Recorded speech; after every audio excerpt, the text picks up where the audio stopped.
Graça e paz, povo de Deus, bom dia. Shalom Donai, tudo bem? Como é bom acordar, amanhecer e saber que o Senhor está conosco, né? Ele é o Deus presente, o Emanuel, que está conosco em qualquer circunstância, em qualquer situação. A palavra do Senhor deixa um texto épico para a gente, um texto tremendo demais. Se encontra no livro de 1 Reis, capítulo 18, um livro que fala acerca do profeta Elias. O profeta é esse que se destacou por ser ousado, por ser, né, uma pessoa de muito impacto na nação israelita, né, e por causar grandes prejuízos aos deuses estranhos, às pessoas afastadas da presença de Deus. A palavra vai dizer em um certo texto em que Acabe e Jezabel se incomodam com Elias a ponto de falarem para Elias, então quer dizer que você é o perturbador de Israel, né? E, e Elias responde e diz, eu não sou perturbador de lugar nenhum, mas vocês que têm perturbado Israel se afastando da presença do Deus vivo. Irmãos, o homem tem que estar cheio da presença de Deus para falar isso para o rei, e é isso mesmo que acontece. A palavra do Senhor vai dizer em 1 Reis capítulo 18, eu quero deixar essa palavra para o seu coração nesse dia. Versículo 17, sucedeu que, vendo Acabe a Elias, disse, és tu o perturbador de Israel? Então disse ele, eu não tenho perturbado Israel, mas tu e a casa do teu pai, porque deixaste os mandamentos do Senhor e seguiste os Baalins. Então Elias, ele era tão profeta, que o que Deus mandava falar, ele falava mesmo, e pode ser para rei, pode ser para servo, pode ser para quem for. E a Bíblia vai dizer que daquele momento em diante, Elias faz uma prova com os israelitas e também com Deus.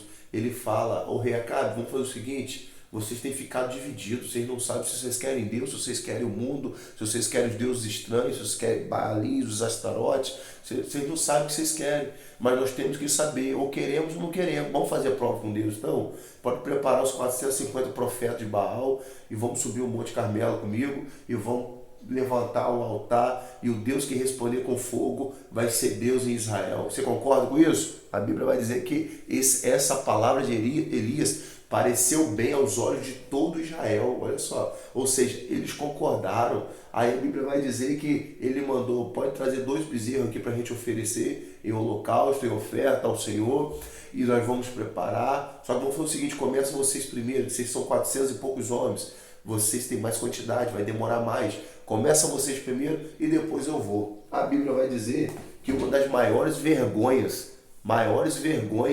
que a Bíblia narra pra gente é a história dos profetas de Baal. Eles começam lá no Monte Carmelo, de manhã até meio-dia, o Ciro andando diante do altar, querendo oferecer sacrifício ao Deus estranho, se cortando, gritando, e nada de ninguém responder, não se ouvia voz, não ouvia-se manifestação. O profeta Elias zomba deles, brinca com eles, mexe com eles e fala, por que vocês não gritam mais alto? Vai ver ele está dormindo, vai ver ele está viajando, vai ver ele está ocupado demais que não pode atender vocês, falando dos deuses estranhos. Até chegar o momento e chegar a vez do profeta Elias. Eu quero ler essa passagem para os irmãos. A Bíblia vai dizer que quando chega a vez do profeta, do homem de Deus, olha só o que acontece. Versículo 30 do capítulo 18 de 1 Reis. Então Elias disse a todo o povo, chegai-vos a mim.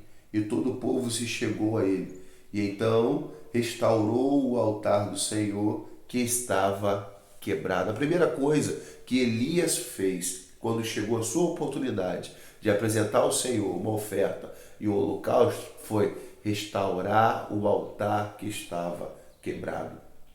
Tem muita gente que quer resposta de Deus sem antes restaurar o altar que está quebrado. Tem muita gente que quer oferecer sacrifício a Deus, mas não prepara primeiro o altar que está quebrado. Deixa eu falar para os irmãos, se não tem altar consertado, não tem resposta do Senhor. Se não tem altar restaurado, não tem resposta de Deus. Para de querer ficar querendo que Deus responda as coisas de qualquer maneira.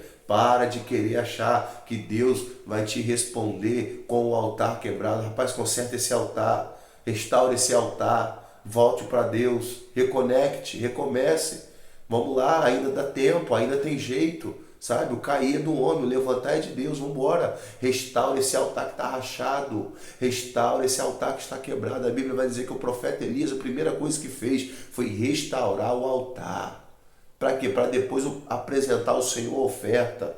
Olha só, versículo 31. E Elias tomou 12 pedras, conforme o número da tribo de Israel, dos filhos de Jacó, o qual veio a palavra do Senhor dizendo: Israel será o teu nome.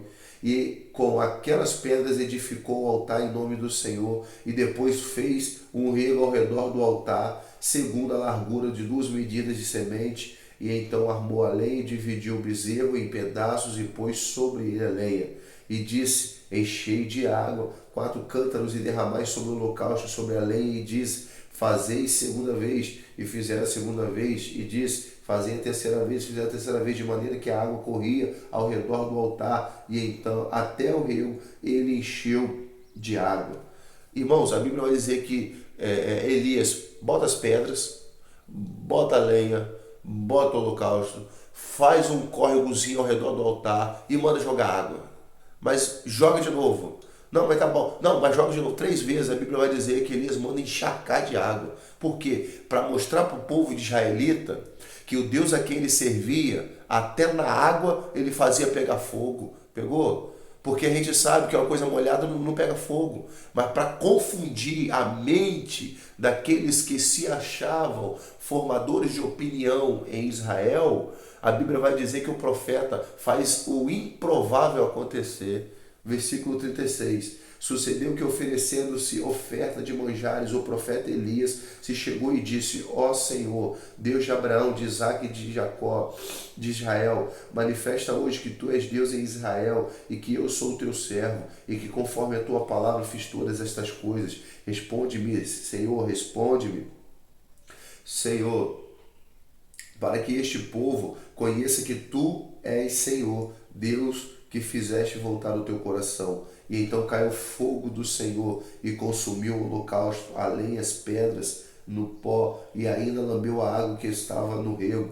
E o que vendo todo o povo, caíram sobre seus rostos e disseram: só o Senhor é Deus, só o Senhor é Deus.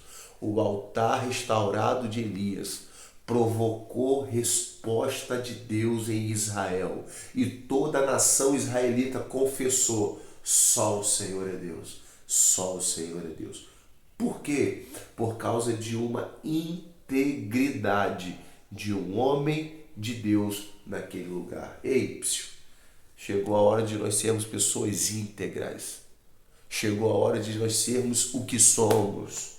Chegou a hora de nós defendermos o que defendemos, que é da palavra do Senhor, que cura, liberta, transforma. Vai ter muitas pessoas que não vão se agradar, pessoas vão até se afastar do seu caminho, vai ter pessoas que não vão conseguir ficar perto de você. Sabe por quê? Porque Acabe enxergava Elias como o perturbador de Israel. Quando nós defendemos a causa do Evangelho, para muitos nós perturbamos. Tem pessoas que nem resistem estar do nosso lado, mas nós somos o que somos, ou somos ou não somos. Nós somos pessoas de Deus, ungidas, levantadas pelo Senhor. A palavra do Senhor vai dizer, aleluias, que o profeta restaurou o altar, preparou a lenha, preparou as pedras, colocou o holocausto e clamou: Senhor, mostra hoje que tu és Deus em Israel, Senhor. Responde-nos, Senhor.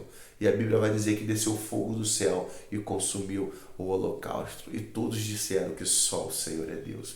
Eu profetizo que a presença do Senhor há de responder as suas orações. Quando for uma oração com o coração restaurado, com o altar restaurado, quando for uma oração, aleluias, com sinceridade, quando for uma oração de coração verdadeira e genuína, eu profetizo que há de haver resposta de Deus e todos contemplarão a presença do Senhor na sua vida. Amém? Que Deus te abençoe, restaure o altar, viva para a glória do Senhor, seja como o profeta Elias e se prepare para ser alcançado pelo fogo do Espírito Santo, pela resposta de Deus e pela presença de Deus em sua vida. Que Deus te abençoe, um dia de vitória para todos nós. Compartilhe a palavra do Senhor com o máximo de pessoas que você conseguir. Um grande abraço. Shalom Adonai.